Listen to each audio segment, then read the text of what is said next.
다녀보니까 세계에 제일 좋은 나라가 대한민국입니다. 이거 깨닫는데 바보가 도 터진다 하더니 정말 참 돌아보고 돌아봐도 전 세계에 제일 좋은 나라는 대한민국이고 제일 좋은 교회는 명문교회 같습니다. 요즘 미국에는 어린아이의 간증을 적은 책이 미국에 지금 베스트셀러에 올라와 있습니다. 4살짜리가 수술하다가 거의 죽은 상태에서 천국 갔다가 온 이야기를 하는 것을 이제 세상에 알려지면서 이 이야기로 온 미국에 지금 신앙계가 뜨거운 반응을 일으키고 있습니다. 이 번역되어 나온 책 이름이 3분의 기적. 한번 여러분 필요하시면 꼭 한번 구입해서 보면 좋겠습니다. 이 내용의 이야기가 어떤 내용의 이야기냐 하니까 어떤 미국의 젊은 목사님이 시골에 목회를 하고 있는 분이에요. 이분이 4살짜리 막내 아들하고 그 다음에 그 위에 딸하고 이제 사모하고 4명이 시골 미국에도 여러분 미국에도 시골이 있습니다. 대도시가 아니고요. 조그만한 시골 교회에 담임하고 있는 목사였는데 휴가를 얻어서 다시 이제 친척이 있는 좀 먼 시골로 다시 여행을 가는 내용의 이야기입니다.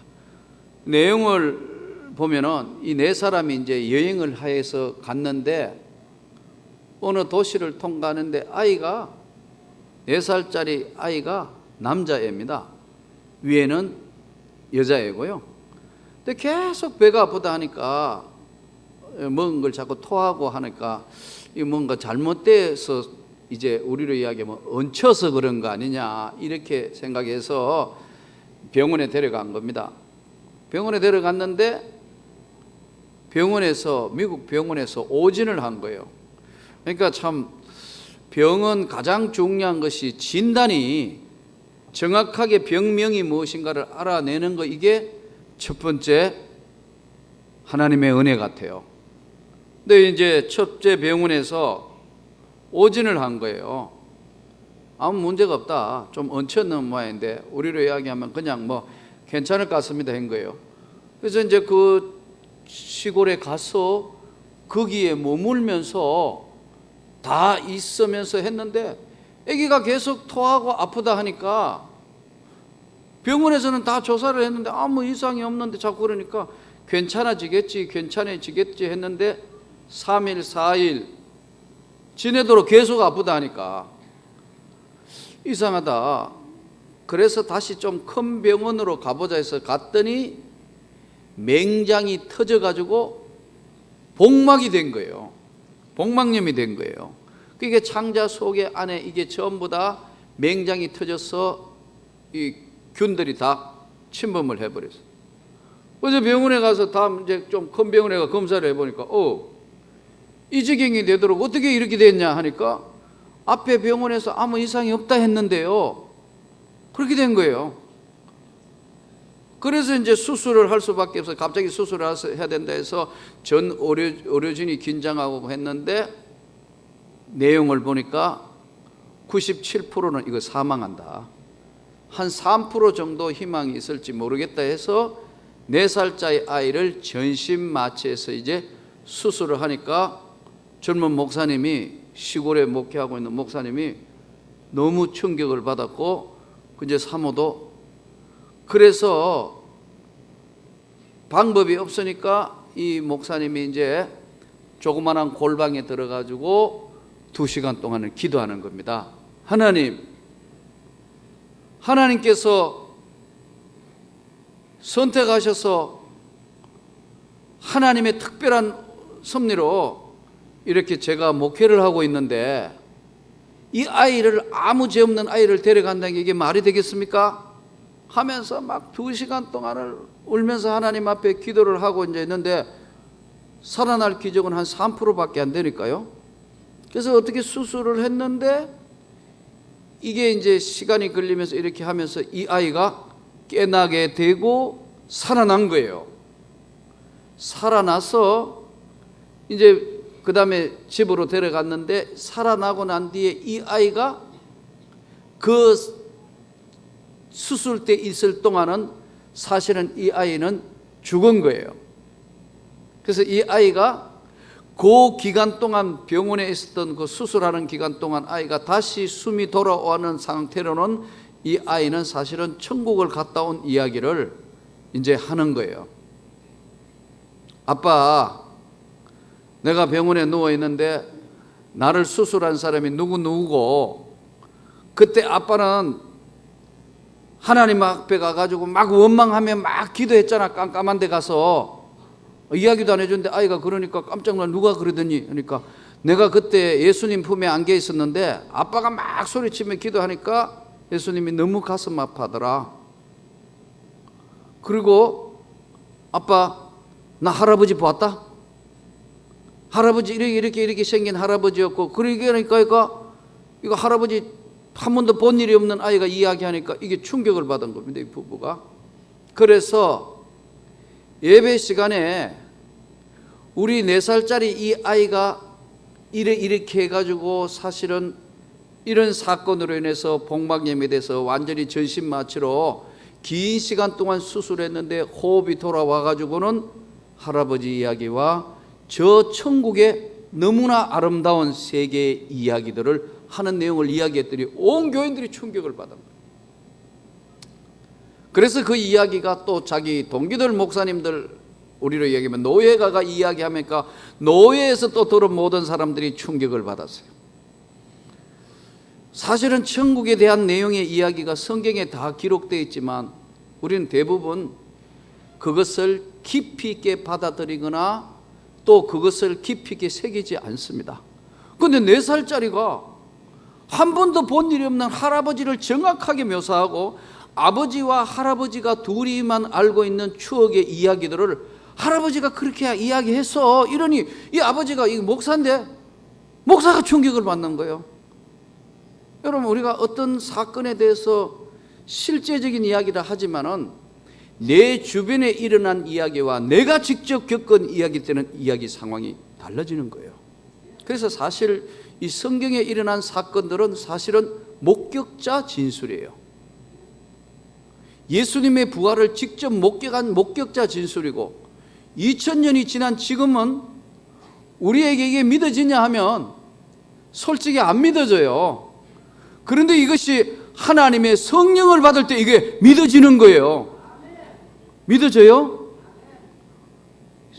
이 요한계시록에 있는 하늘나라의 첫 천국은 수정 같은 유리바다, 12진주문, 해가 지지 않는 예수 그리스도가 다스리는 영원한 영광의 나라, 이걸 아이가 이야기를 하는 거예요. 그러니까 목사님이 충격을 받고 사모가 충격을 받고 온 교인이 충격받은 거. 지금 미국의 신앙계 개통에는 이게 큰 여러분 파장을 일으키면서 이것이 베스트 1위로 올라와 있어요. 4살짜리니까 여러분 거짓말 하지 않을 거 아니에요? 4살짜리가 할아버지를 본 일이 없어요? 아버지가 아들이 죽음 직전에 있으니까 막 눈물로 기도하며 하나님 앞에 왜 아빠는 원망을 하니까 예수님이 너무 가슴 아파하더라. 그러니까 우리가 기도하면 예수님이 들으시고 이거 어떻게 할까 생각하고 계신다는 거예요.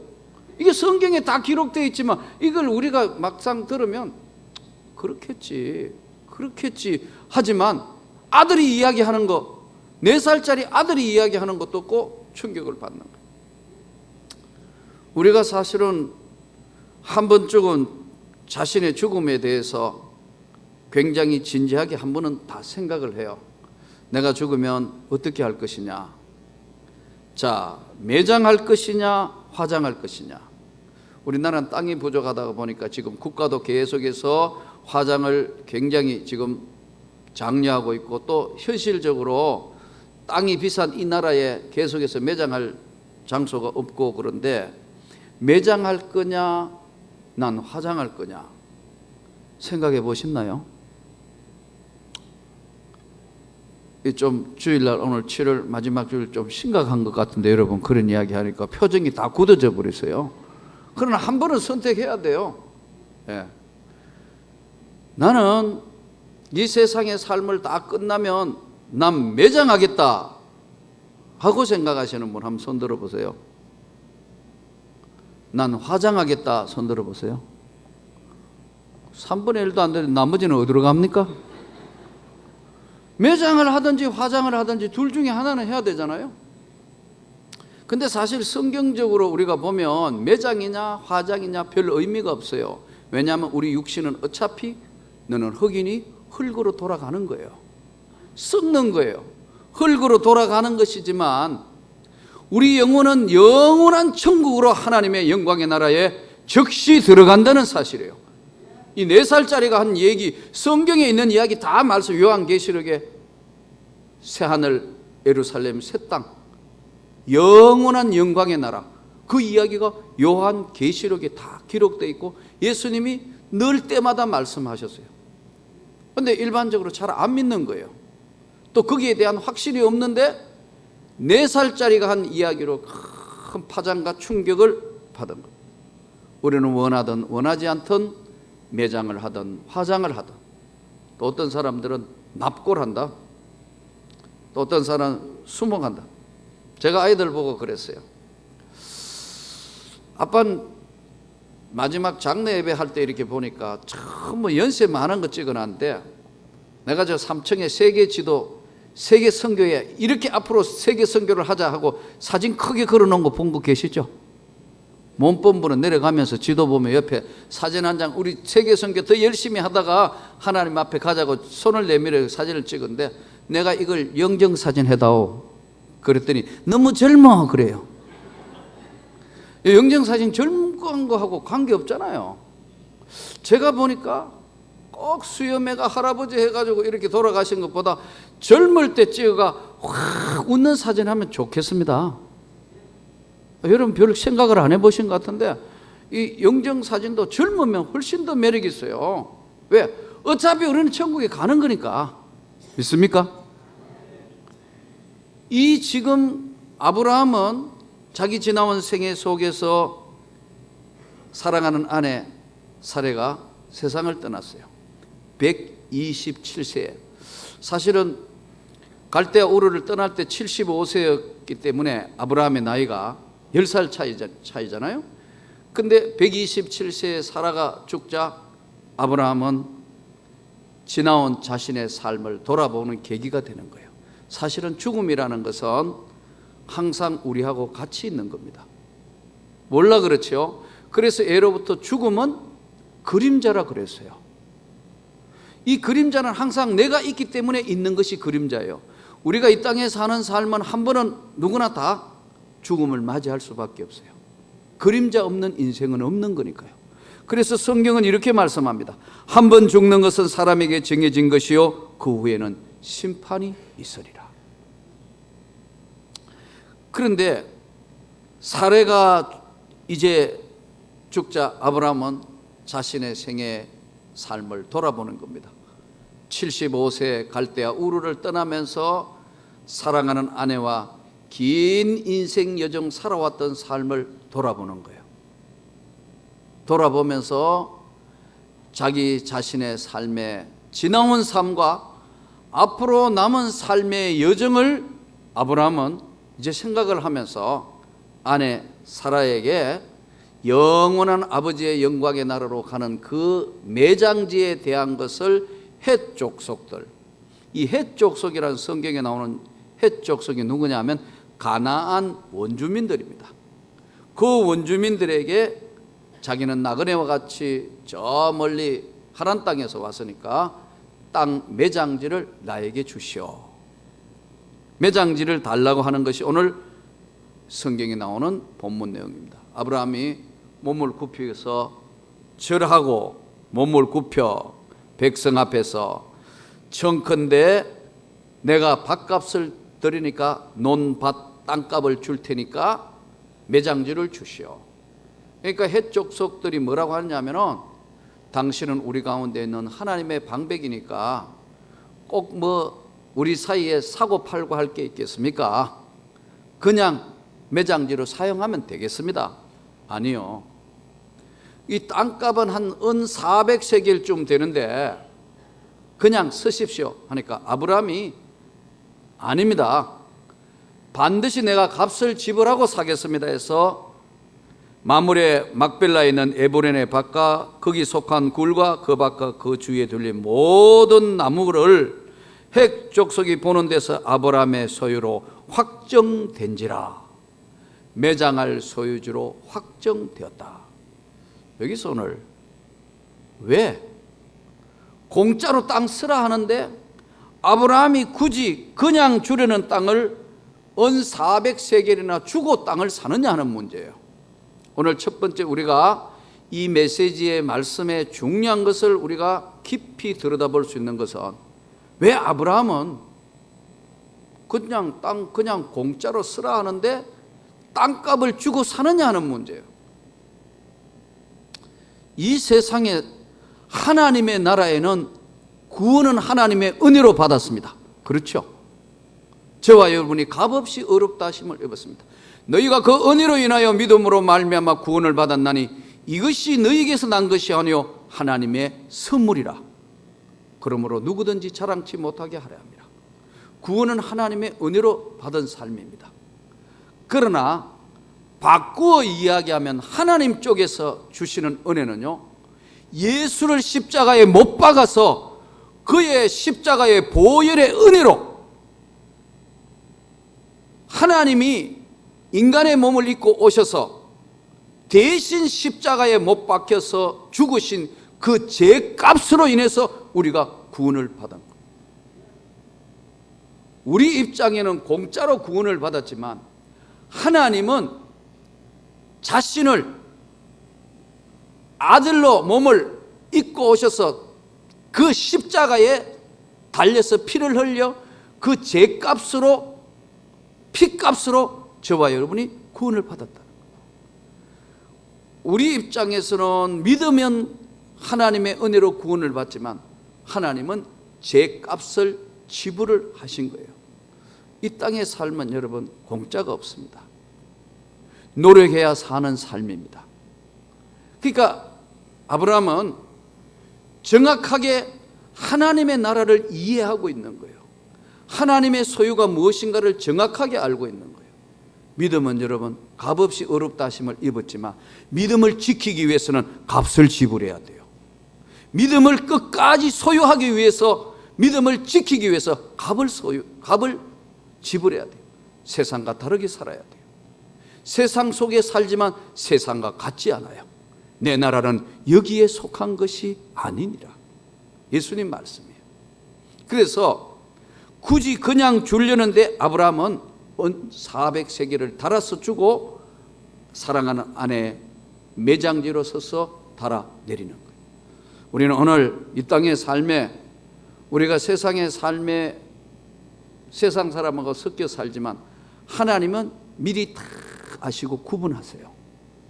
그래서 오늘 장로님 기도대로 만세 전부터 저와 여러분을 택정하시고 구원하신 겁니다. 여러분, 학벌이 좋아서, 잘생겨서, 집안이 좋아서, 똑똑해서 아닙니다. 여러분, 하나님이 만세 전부터 택정하셨다. 너의 어머니 뱃속에 짓기 전부터 내가 너를 택했다. 이 자리에 있는 저와 여러분이 하나님의 택함을 입었기 때문에 하나님의 백성이 된 겁니다. 여러분, 그래서 우리 주님이 우리 위하여 십자가의 제급 제의 피값으로 말미암아 우리가 구원을 받았기 때문에 아브라함은 공짜로 받은 구원의 은혜지만 그 은혜의 뜻을 알기 때문에 은 400세겔을 달아서 매장지를 사용하게 해달라서 그것을 모든 세상 사람들이 보는 대로 이와 같이 그 밭과 속한 굴이 헷족속으로부터 아브라함의 매장할 소유지로 확정되었더라. 저와 여러분이 이 땅의 삶에 하나님의 주신 삶을 믿음으로 살도록 하나님께서 우리에게 요구하는 것입니다. 오늘 제가 이번에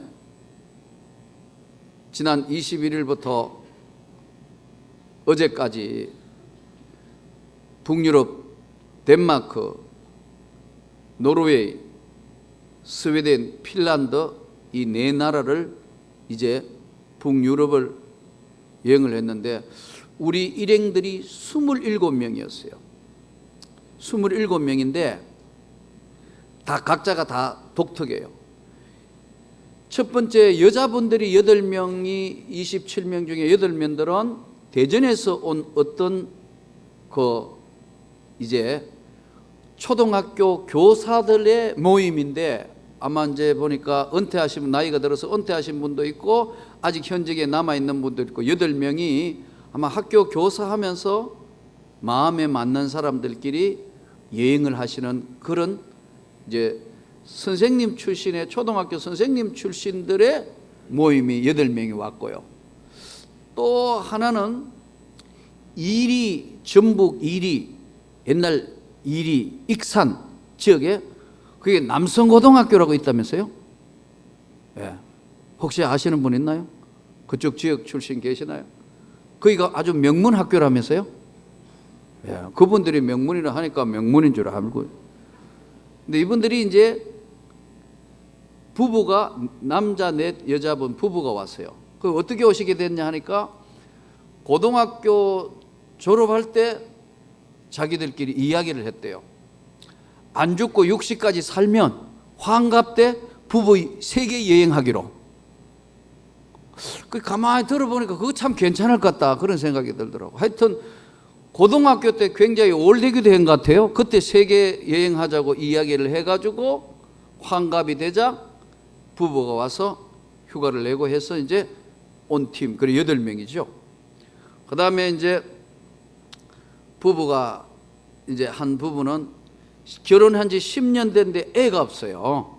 애기가 없으니까 이 사람들은 가만 보니까 여행하는 게 취미인 것 같아요. 돈 모아가지고. 근데 부인은 약사고 한 사람은 이제 남자는 직장 가지고. 그것도 부부. 우리 부부.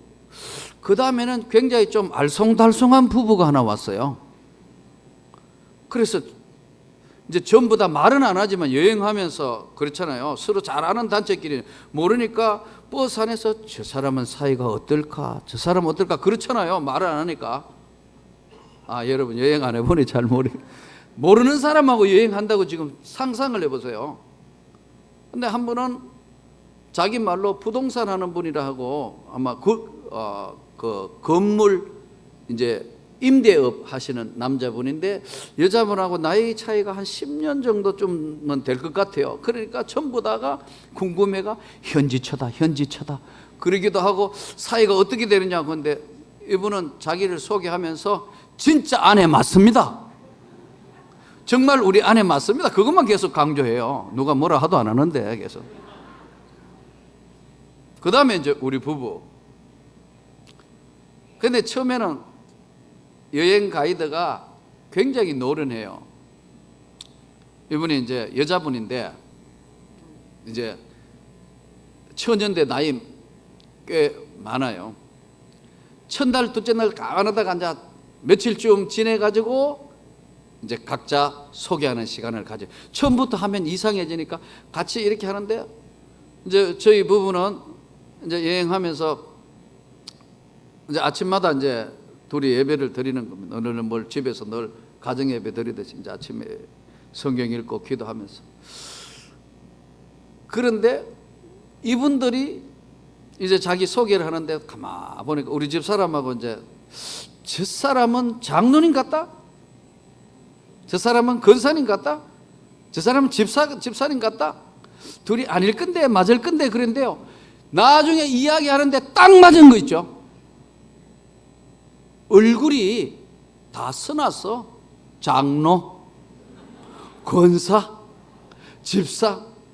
그리고 그걸 확인해 주는 게 뭐냐면 밥 먹을 때 기도하는 모습 보니까 이거 뭐 틀림없는 거예요. 나중에 소개하는데 보니까 다 그렇더라고. 그런데 이 사람들이 이제 소개를 하니까 할 수 없이 우리도 소개해야 되잖아요.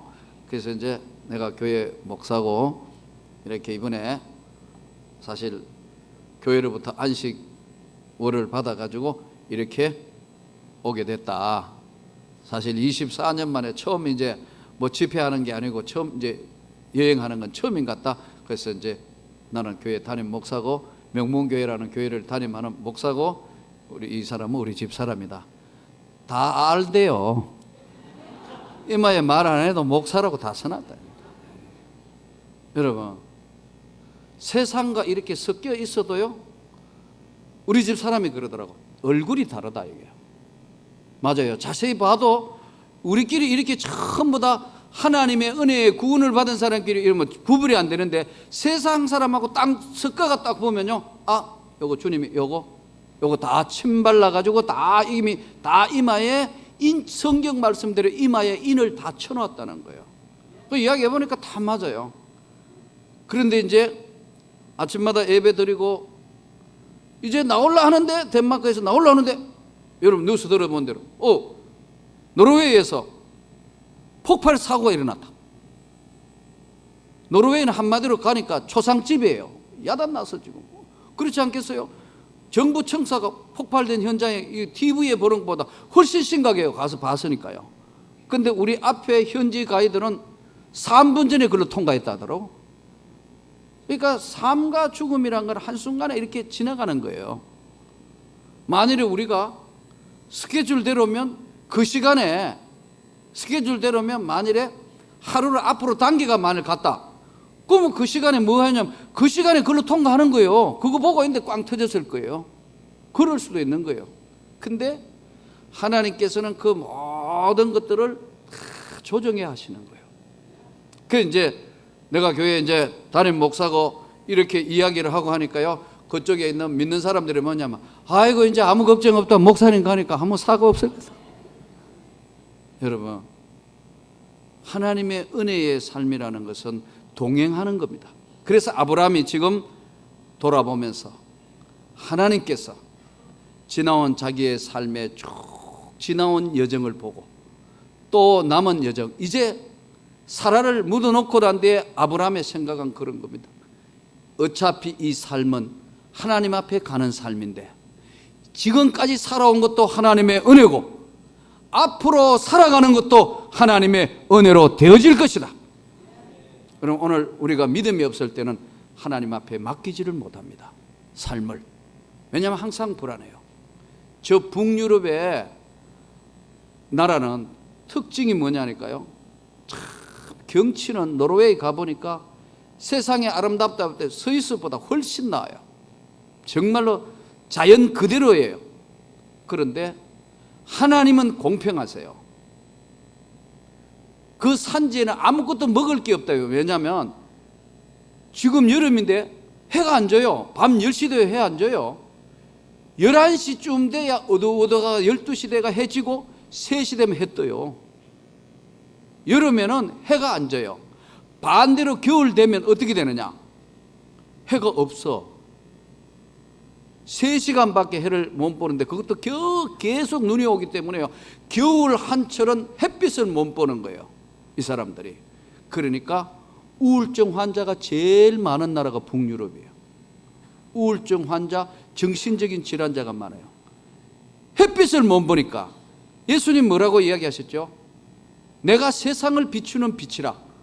참빛, 그 세상을 비추는 빛이 있으나니 이 빛이 사람에게 비추되 사람들이 깨닫지 못하더라.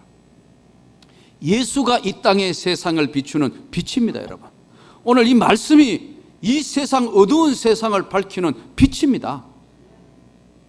그러니까 세상에 태양빛도 없어지면 북유럽 사람들요, 빛 때문에 빛을 받으려고 남쪽으로 막, 겨울에는 남쪽으로 오는 게 소원이에요. 그래서 햇빛만 나면 이 사람들 우통 다 벗어요. 민망하도록 다 벗어버려 그냥. 예. 중요하게 가릴 때만 가리고 다 벗어버려. 완전히 확 다 벗어요. 왜? 빛을 받기 위해서. 우리는 이 빛 많은 세상에 사니까 얼마나 감사해요. 이게 세상에 항상, 여러분, 하나님이 세상을 만드실 때는 공평해요. 저 북유럽의 노르웨이 같은 경우에 옛날에 전부 바이킹 해적들이거든요.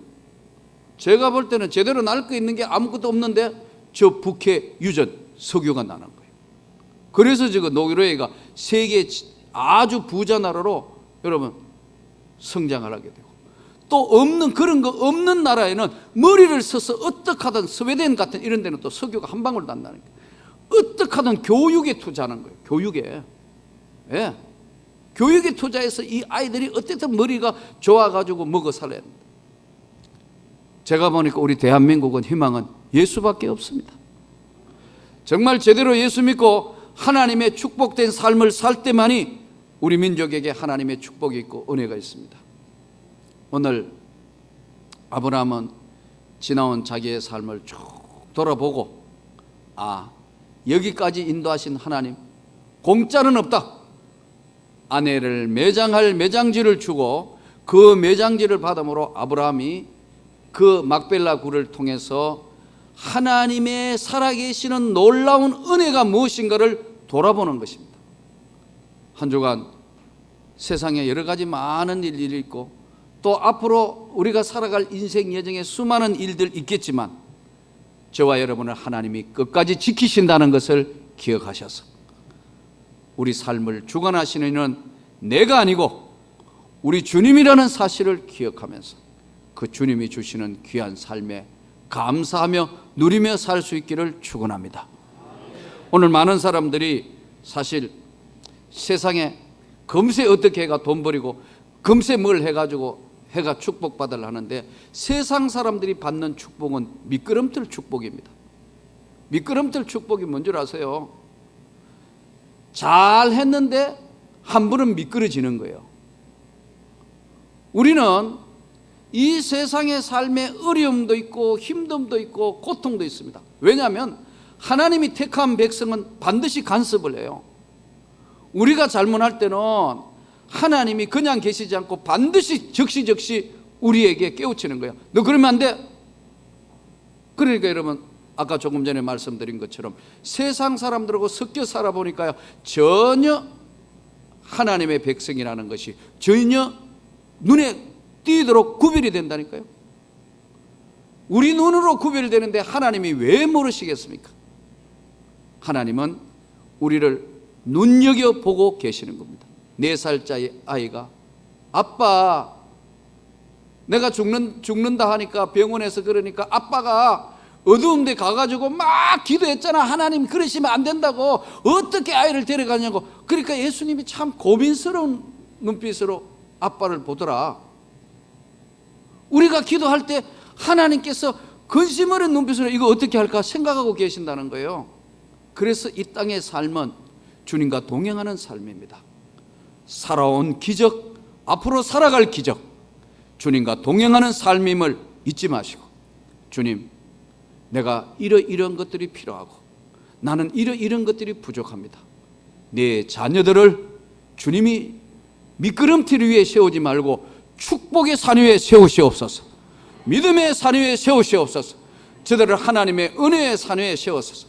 하나님의 놀라운 축복된 삶이 대를 이어가게 해주시라고 한 주간도 기도하면서 축복받는 삶이 되시기를 주의 이름으로 축원합니다.